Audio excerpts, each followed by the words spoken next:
जितने भी हमारे एनआरएस से डीएलएड अभ्यर्थी हैं उन सभी लोगों के लिए एक बड़ी अपडेट हम इस वीडियो के माध्यम से बताएंगे। जैसा कि कल जो है वह माननीय सुप्रीम कोर्ट पे जो है वह सुनवाई चला और वह जो सुनवाई था वह कौशिक दास वर्सेस जो है वो वेस्ट बंगाल के बीच में यह सुनवाई था और ये दोनों के बीच में जो हिमा कोहली जो जस्टिस थे उनके नेतृत्व में ये किया गया और यहाँ पर क्या सब हुआ वो सारा चीज मैं आप लोगों को इस वीडियो के माध्यम से बताऊंगा। और यहाँ पर एनआरएस डीएलएड वाले जो है वह इस वजह से जो है वह अब जीत के करीब पहुंच रहे हैं। तो क्या है यहाँ जीत का मामला जो मैं आप लोगों को इस वीडियो में बताने वाला हूं। अगर आप लोग एनआरएस से डीएलएड है तो आप लोग वीडियो को जरूर लाइक कर दीजिएगा और पूरे बात को बड़ी ध्यानपूर्वक समझने का प्रयास कीजिएगा। अब होगी एनआरएस डीएलएड की जीत।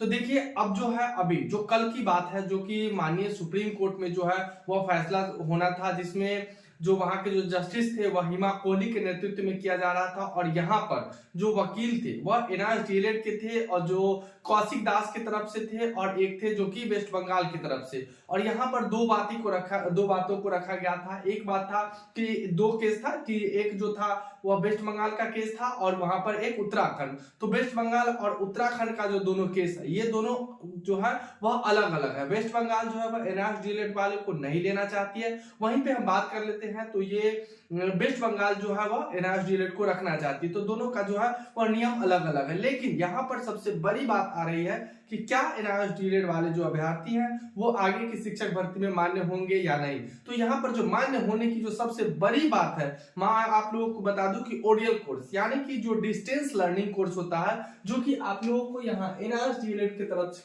से कराया गया था। राष्ट्रीय मुक्त विद्यालय शिक्षण संस्थान की ओर से आप लोगों को जो एनआरएस डीएलएड कराया गया था जो आप देख रहे होंगे कि यहाँ पर जो आपका जो सेशन था, देखिए जो एनआरएस डीएलएड का जो सेशन था वह सेशन था 17-19 और यही मैटर यही बात है जहां से आप लोगों को जो है वह जीत मिलेगी। ठीक है, यही बात पे यहाँ पर हिमा कोहली के नेतृत्व में जो है वहां पर बातचीत चली।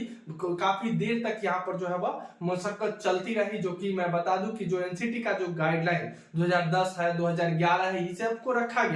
लेकिन वहां पर जो एनसीटी का जो एक गाइडलाइन 2014 का है वह गाइडलाइन को वहां पे जो है एनआरएस डीएलएड के वकील जो है वह प्रस्तुत ही नहीं कर पाए जिसके वजह से इसको जो है आगे डेट बढ़ा दिया गया। लेकिन 2014 का जो गाइडलाइन है जिसमें आप लोगों को जो जीत मिलेगा, देखिए यहाँ पर ये वजह से ये अब्लिक यहाँ पर जो है वह लिखा हुआ है कि आप या तो 2 ईयर का कोर्स हो या फिर आपका जो है सेशन 1 होना चाहिए, है ना, सेशन 1 आपका होना चाहिए। तो देखिए यहाँ पर जो है वो बता दिया गया है कि ये जो 2014 का जो गाइडलाइन है इसमें बताया गया कि आपका जो प्राइमरी टीचर के लिए जो योग्यता होनी चाहिए वो 2 ईयर का कोर्स होना चाहिए। और ये एनआरएस डीएलएड जो है वो 18 महीने में ही कंप्लीट कराया गया। लेकिन एक विशेष कोर्स था जो कि 17 और 19 सेशन में कराया गया था, है ना। तो ये विशेष कोर्स था। तो यहाँ पर ये 2 ईयर का कोर्स या फिर 2 सेशन का कोर्स होना चाहिए। कितने सेशन का? 2 सेशन का। तो ये जो हमारा एनआरएस डीएलएड है ये 4 सेमेस्टर में एग्जामिनेशन को कराया गया।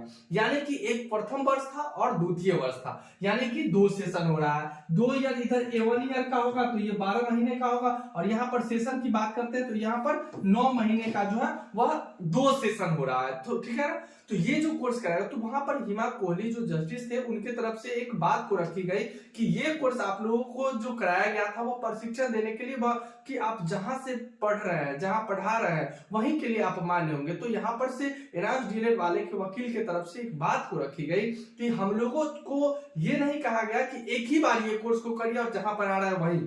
ये कोर्स था कि आप लोग ट्रेंड हो रहे हैं, आप लोगों को प्रशिक्षण दिया जा रहा है और आप कहीं भी मान्य होंगे, पूरे देश में शिक्षक बनने के लिए मान्य होंगे। ये बात को रखी गई।